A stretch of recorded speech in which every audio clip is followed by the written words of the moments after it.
નમસ્કાર વિદ્યાર્થી મિત્રો, આજે આપણે સ્ટાન્ડર્ડ 11 પાર્ટ 2 નો 9મું ચેપ્ટર ઘન પદાર્થોના યાંત્રિક ગુણધર્મો ની શરૂઆત કરીશું. અને આ ચેપ્ટરમાં આપણે જે આજે ટોપિક્સ શીખવાના છે એ આ પ્રમાણે છે. દ્રઢ પદાર્થ અને ઘન પદાર્થ વચ્ચેનો ભેદ સ્પષ્ટ કરો, સ્થિતિસ્થાપકતા અને પ્લાસ્ટિસિટી શું છે, પ્રતિબળ એટલે શું, વિકૃતિ એટલે શું, આ ટોપિક્સ આપણે આજે શીખીશું. તો શરૂઆત કરીએ આપણે. દ્રઢ પદાર્થ અને ઘન પદાર્થ વચ્ચેનો ભેદ સ્પષ્ટ કરો. ઘન પદાર્થ વચ્ચેનો ભેદ સ્પષ્ટ કરો એ પ્રશ્નથી શરૂઆત કરીશું. તો ઇન્ટ્રોડક્શન મેળવી લઈએ. દ્રઢ પદાર્થ અને ઘન પદાર્થ વચ્ચે મુખ્ય ભેદ શું છે? દ્રઢ પદાર્થ એટલે એવો સખત ઘન પદાર્થ કે જેનો આકાર અને કદ નિશ્ચિત હોય છે.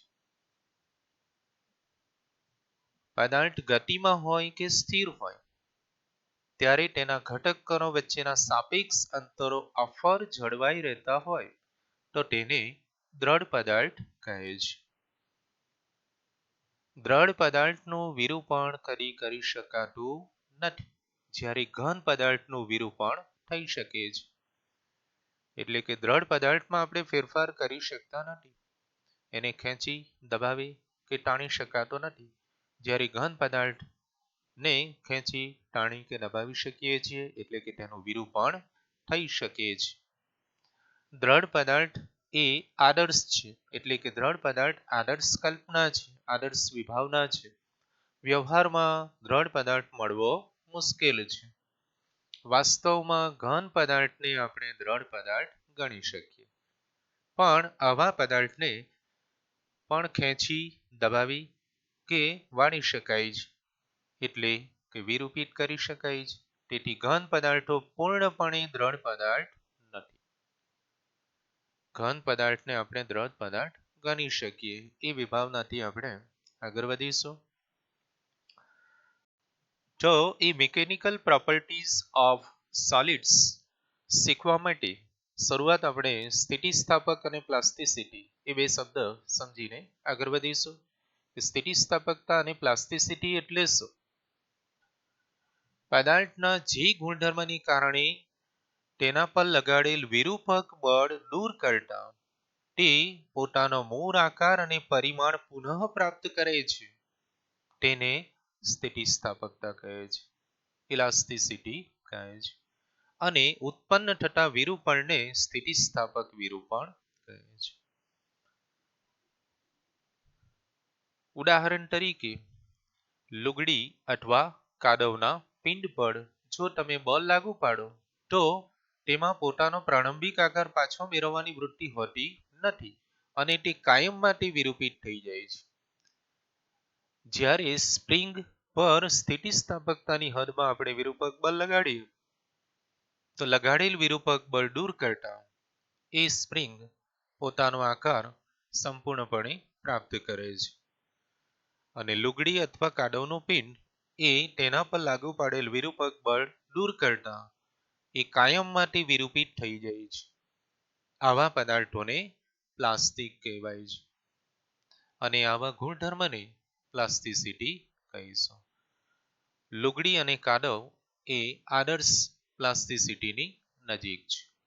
ઇન શોર્ટ, જે પદાર્થ તેના પર લગાડેલ વિરૂપક બળ દૂર કરતા પોતાનો મૂળ આકાર અને પરિમાણ પુનઃ પ્રાપ્ત કરે છે તેને સ્થિતિસ્થાપક ગણીશું.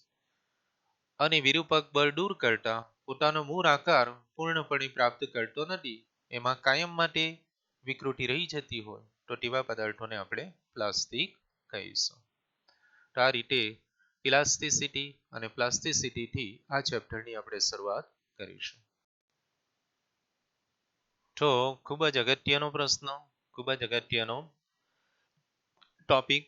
પ્રતિબળ સ્ટ્રેસ ની વ્યાખ્યા, એકમ અને પારિમાણિક સૂત્ર લખો.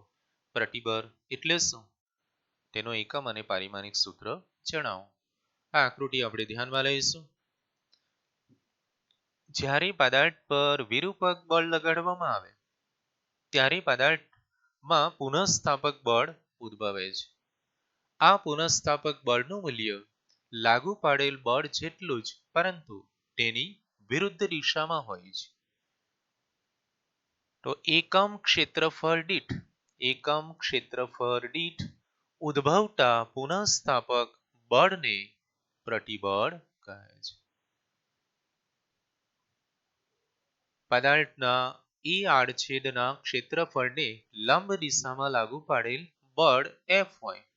પદાર્થના એ આડછેદના ક્ષેત્રફળને લંબ દિશામાં લાગુ પાડેલ બળ F હોય તો વ્યાખ્યા અનુસાર પ્રતિબળ ઇક્વલ ટુ બળ ભાગ્યા આડછેદનું ક્ષેત્રફળ, એટલે કે એકમ ક્ષેત્રફળ દીઠ ઉદ્ભવતું બળને પ્રતિબળ કહે છે. પ્રતિબળની સંજ્ઞા આપણે એનો સિમ્બોલ સિગ્મા ઇક્વલ ટુ બળ F ડિવાઇડ બાય આડછેદનું ક્ષેત્રફળ A, એટલે sigma equal to F by A આ પ્રતિબળનું સૂત્ર છે. અને એની વ્યાખ્યા આપણે જોઈ ગયા. પદાર્થના આડછેદના એકમ ક્ષેત્રફળ દીઠ ઉદ્ભવતા પુનઃસ્થાપક બળને પ્રતિબળ કહે છે.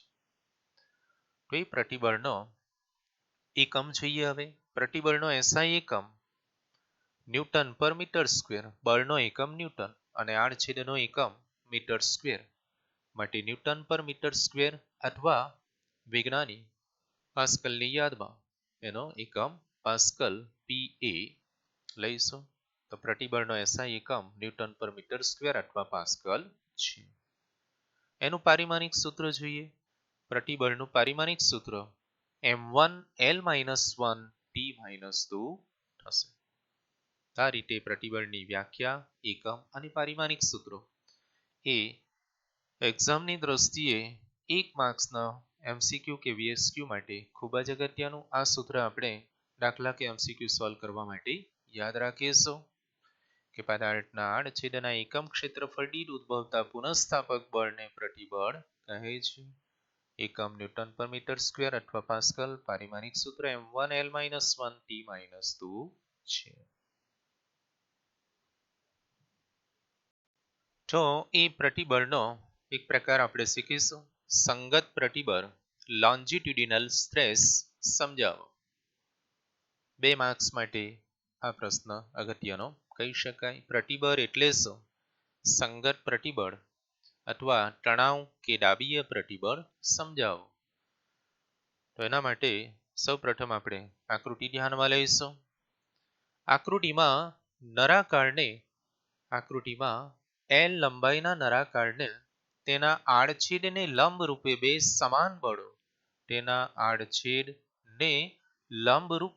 સમાન બળો લાગુ પાડીને ખેંચેલા બતાવ્યા છે. આ કિસ્સામાં એકમ આડછેદ દીઠ ઉદ્ભવતા પુનઃસ્થાપક બળને પ્રતિબળ કહે છે. જો બળોની અસર હેઠળ નળાકાર સંકોચન પામે,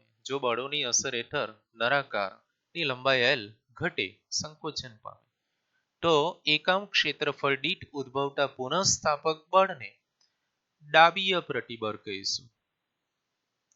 પણ જો લગાડેલ બળોની અસર હેઠળ નળાકારની લંબાઈમાં વધારો થાય તો તેને અનુલક્ષીને ઉદ્ભવતા એકમ ક્ષેત્રફળ દીઠ પુનઃસ્થાપક બળને તણાવ પ્રતિબળ કહી શકીએ. તો આ રીતે સંગત પ્રતિબળને તણાવ અને દાબીય પ્રતિબળ પણ કહે છે.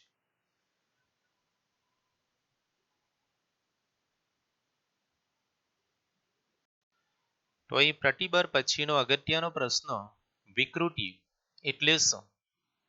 સંગત અથવા પ્રટાન વિકૃતિ સમજાવો. વિકૃતિને ઇંગ્લિશમાં આપણે સ્ટ્રેન કહીશું.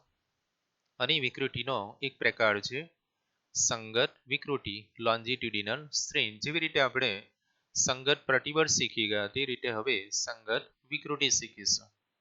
તો પ્રતિબળ અને વિકૃતિ એ બે ભૌતિક રાશિઓ બરાબર ધ્યાનથી આપણે સમજી લીધી છે. અહીં આપણે વિકૃતિ શીખીશું, પ્રતિબળ આપણે શીખી ગયા. તો વિકૃતિ એટલે શું? ફરી પાછું આપણે L લંબાઈના નળાકારનું ઉદાહરણ ધ્યાનમાં લઈશું કે જ્યારે કોઈ ઘન પદાર્થ પર બાહ્ય બળ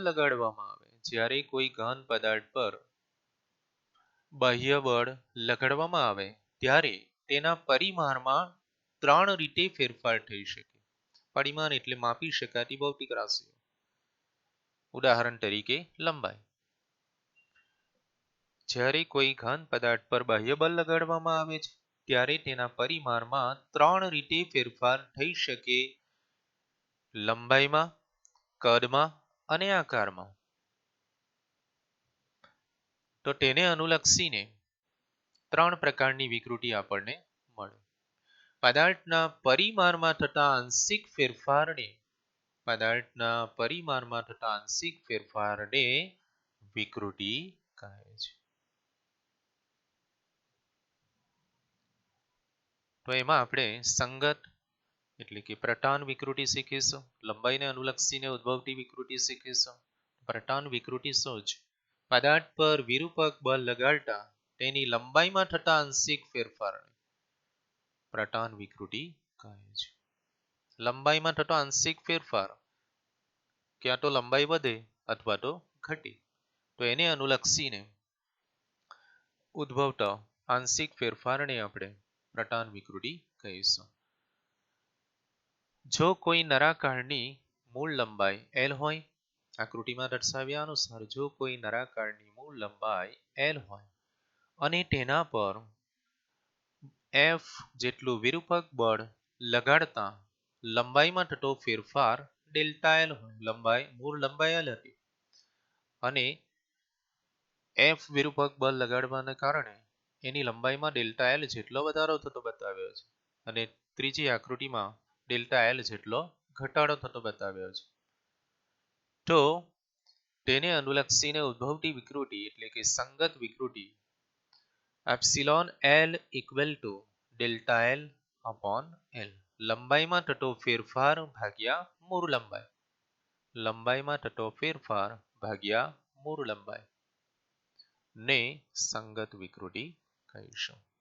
પદાર્થ પર વિરૂપક બળ લગાડતા તેની લંબાઈમાં થતો આંશિક ફેરફાર that is delta L ને પ્રટાન વિકૃતિ કહે છે. તે પ્રટાન વિકૃતિ ની વ્યાખ્યા એકમ અને પારિમાણિક સૂત્ર જો પૂછાય તો વ્યાખ્યામાં આપણે આ લખી શકીએ કે વિકૃતિ પદાર્થના પરિમાણમાં થતો આંશિક ફેરફાર, એમાં પ્રટાન વિકૃતિ વિરૂપક બળ લગાડતા તેની લંબાઈમાં થતો આંશિક ફેરફાર ને પ્રટાન વિકૃતિ કહે છે. બે સરખી ભૌતિક રાશિઓનો ગુણોત્તર હોવાથી વિકૃતિ એ એકમ રહિત અને તેથી પરિમાણ રહિત છે. જો લંબાઈનો વધારો થતો હોય તો તેને અનુરૂપ સંગત વિકૃતિને તણાવ વિકૃતિ, અને જો લંબાઈમાં ઘટાડો થતો હોય, જો લંબાઈમાં વધારો થતો હોય તો તેને અનુલક્ષીને ઉદ્ભવતી વિકૃતિને તણાવ વિકૃતિ, અને જો લંબાઈમાં ઘટાડો થતો હોય તો તેને અનુરૂપ વિકૃતિને ડાબીય વિકૃતિ કહે છે. ઇન શોર્ટ, L લંબાઈના નળાકારના Δl જેટલો લંબાઈમાં Δl જેટલો વધારો થાય તો એને અનુલક્ષીને ઉદ્ભવતી વિકૃતિ તણાવ વિકૃતિ, અને L લંબાઈના નળાકારમાં Δl જેટલો ઘટાડો થતો હોય તો તેને અનુલક્ષીને ઉદ્ભવતી વિકૃતિને ડાબીય વિકૃતિ કહીશું.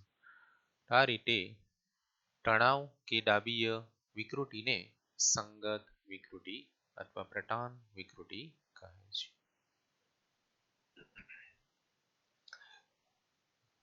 હવે એના પછીનો ટોપિક હાઇડ્રોલિક એટલે કે જલીય પ્રતિબળ અને કદ વિકૃતિ સમજાવો. તેના માટે આપણે આકૃતિ ધ્યાનમાં લઈશું. આકૃતિમાં દર્શાવ્યા મુજબ ઘન પદાર્થને ઊંચું દબાણ ધરાવતા કોઈ તરલમાં મૂકવામાં આવે ત્યારે પદાર્થ બધી બાજુએથી નિયમિત રીતે દબાય છે.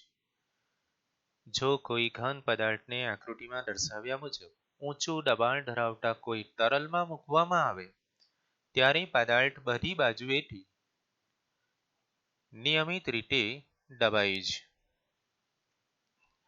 તરલ વડે પદાર્થની સપાટીના દરેક બિંદુએ લંબ રૂપે બળ લાગે છે. તરલ વડે એ પદાર્થની સપાટીના દરેક બિંદુએ લંબ રૂપે આકૃતિમાં દર્શાવ્યા અનુસાર બળ લાગે છે અને પદાર્થ હાઇડ્રોલિક એટલે કે જલીય સંકોચન ની સ્થિતિમાં છે તેમ કહેવાય. પરિણામે ભૌમિતિક આકારમાં ફેરફાર થયા સિવાય આકાર એનો જ રહેશે, પણ એ આકારમાં ફેરફાર થયા સિવાય તેનું કદ ઘટે છે.